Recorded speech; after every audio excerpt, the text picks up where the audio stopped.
At the beginning of the story, we see the main character, Cooper, a man who is heading to a concert with his daughter. The famous singer, Lady Raven, was set to perform at this concert, and Cooper's daughter was a huge fan of hers. The concert was massive, with around 200,000 fans in attendance. Cooper's daughter had performed well in school, so as a reward, Cooper had bought front row seats for both of them, which made his daughter very happy. Cooper noticed an unusually large number of police officers and security personnel in the building. He saw the police escorting a man away for questioning, which made Cooper anxious. He had a strange feeling of fear. Soon, the concert began, and as Lady Raven took the stage and started singing, the crowd erupted in excitement. People, including Cooper's daughter, were shouting with joy. Using the excuse of going to the bathroom, Cooper left the hall. Once in the bathroom, he opened a security app on his phone, revealing that he had kidnapped a boy and was holding him in a basement. Outside, the scene showed the building surrounded by police and FBI agents. Cooper returned to the concert, but seeing the growing police presence increased his anxiety. As the concert reached its midpoint, Cooper's daughter wanted a Lady Raven t-shirt. However, only one t-shirt remained in her size, and another girl was also insisting on getting it. Cooper tried to explain to his daughter that she should let the other girl have it,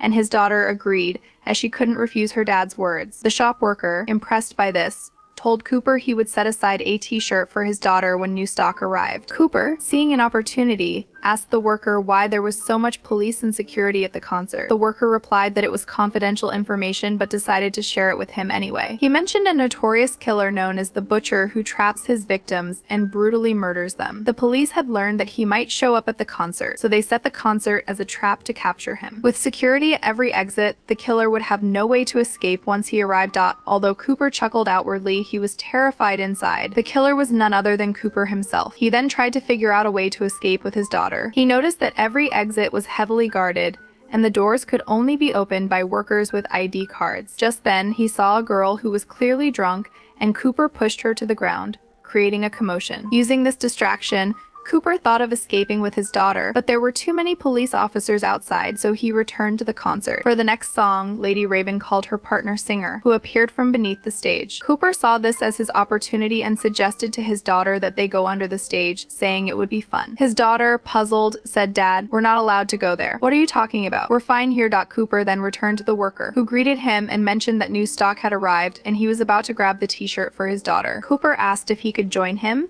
and without hesitation, the worker agreed. In the storage room, the worker asked Cooper what he did for a living, and Cooper lied, saying he was a firefighter. As the worker was lifting the new stock, Cooper discreetly stole his ID card. The worker then mentioned that they were expecting to catch the killer today. All the workers knew about the trap, and the police had given them different secret codes. Cooper asked the worker what his secret code was, and again, without thinking, the worker revealed it: Hamilton. The worker then handed Cooper a t-shirt for free. Cooper returned upstairs and used the stolen ID card to open a door that led to a room where a secret police meeting was taking place. Cooper pretended to be a worker there just to grab coffee. No one suspected him. He grabbed the coffee and quietly took a police radio before returning to the concert. Now, with the radio in hand, he could listen to the police's entire plan. He learned that an old doctor was behind the plan to identify the killer. This doctor was an expert in identifying killers, even though no one had ever seen his face. The police only knew that the doctor was a man. Cooper told his daughter, "I need to step out again. I forgot my credit card. And if you get lost by any chance, meet me in the parking area." With that, he left. Cooper then thought about pulling the fire alarm to cause chaos so he could escape with the crowd. But then he heard the old doctor's voice on the radio saying, "The killer will try to escape,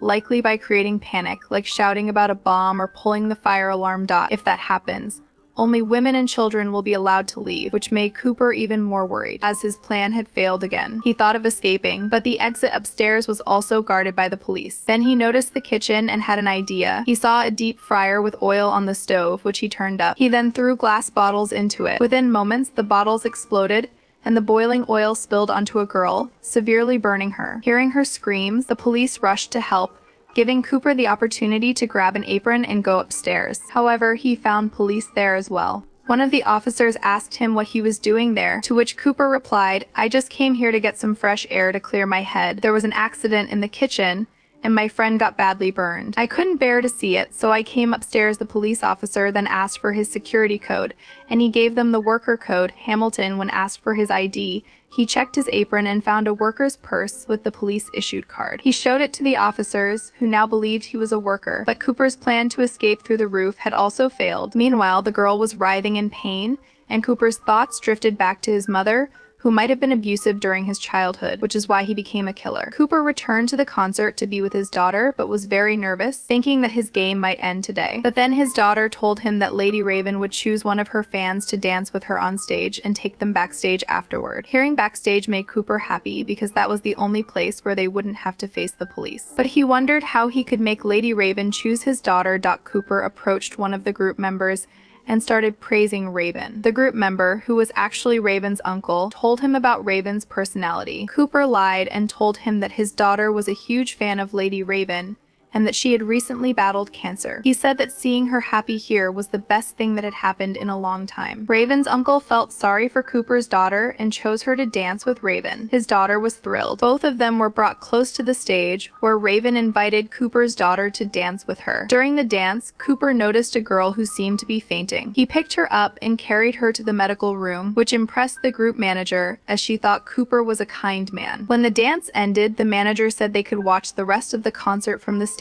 Cooper then asked for a favor and requested to leave through the back exit to avoid the crowd. The manager agreed. After the concert ended, the manager showed them the back exit, but there were police officers there too. Cooper was frustrated, thinking, how can I leave without getting caught? Just then, Lady Raven came to say goodbye to Cooper's daughter. Cooper told Raven that he needed to talk to her privately for a moment. Raven agreed. Cooper revealed to her that he was the killer the police were looking for and showed her a recording of a boy he had kidnapped and locked in a room. He warned her that if she didn't drive him and his daughter out of there, he would release poisonous gas into the room and kill the boy. Raven, who didn't even know the boy, agreed to help save his life. She drove Cooper and his daughter in her car. The police were checking everyone leaving the venue, but Cooper was smart enough to escape right under their noses without them suspecting anything. After driving for a while, Cooper told Raven to drop them off, but Raven said she wanted to see their home and insisted on taking them there. When they arrived, we saw that Cooper had a wife and son, but none of them knew they were living with a killer. Cooper threatened Raven, telling her that if she tried to tell his family or the police, he would kill the boy. Raven started talking to the family and even mentioned that the concert was a trap to catch a killer named the Butcher. This angered Cooper. He told Raven that she should leave as she must be busy being a celebrity, but Raven said she wanted to sing a song on his piano before she left. As she sang, Cooper's daughter sat beside her, and Cooper pretended to be a good father by recording a video of them. However, as soon as the song ended, Raven grabbed Cooper's phone and ran to the bathroom, locking the door from inside. Cooper started banging on the door, demanding his phone back, and his family began to suspect that something was seriously wrong. In a hurry, Raven turned on the phone to contact the police. Instead of calling for help, she speaks to the boy and asks, "Where are you right now?" The boy responds, "I don't know much, but I remember a broken lion statue and a blue-colored door to the house." Hearing this, Raven gets an idea. She realizes that if anyone had seen such a place, they would call the police rather than go there themselves to help. So, fans begin to ask her questions. After that, Raven messages her driver to call the police immediately. Meanwhile, Cooper breaks the lock with the second key and enters the house. He had locked his family in the upstairs room, and now he checks on the boy using his phone. Seeing that the boy had indeed been taken away, Cooper gets furious and grabs Raven, forcing her into the car and attempting to flee. But as he drives off, his family appears in front of the car. Although Cooper had locked the door, he forgot to close the window, allowing his family to climb out onto a tree and then get down safely. Seeing this, Cooper thinks, "How could I make such a big mistake despite being such a mastermind?" Raven gets out of the car and goes toward his family. By now, the police have arrived and surrounded the house. Cooper's family is taken away in a police car,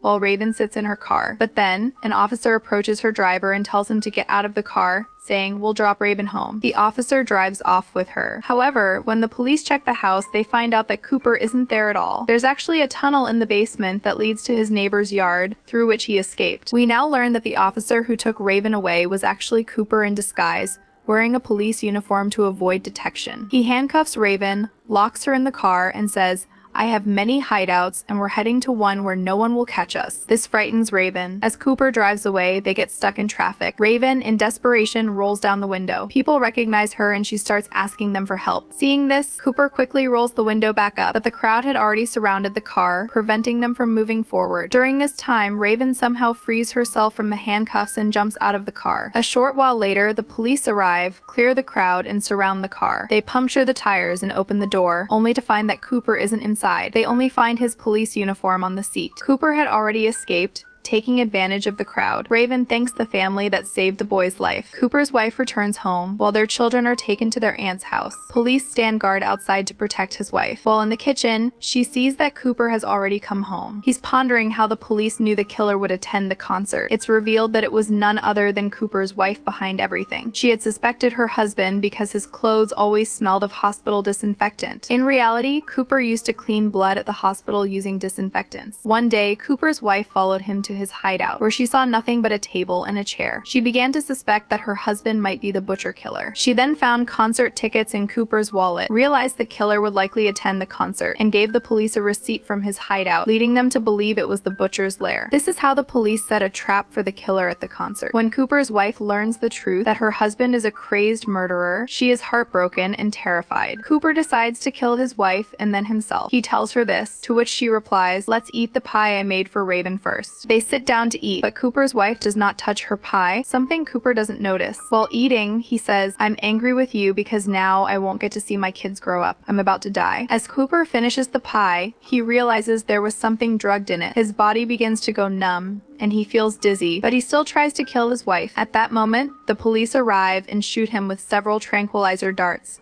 causing him to fall unconscious. He is finally arrested. As Cooper is taken away, he sees his daughter's bicycle, picks it up, and sets it upright. His children come to see him one last time before the police put him in a van and drive away. On the way, it's revealed that Cooper had broken off a wire from his daughter's bicycle and kept it with him. He uses it to unlock his handcuffs and begins to smile menacingly. Once again, despite everyone's efforts, Cooper is about to escape and continue his killing spree. His sinister smile marks the chilling end of this story.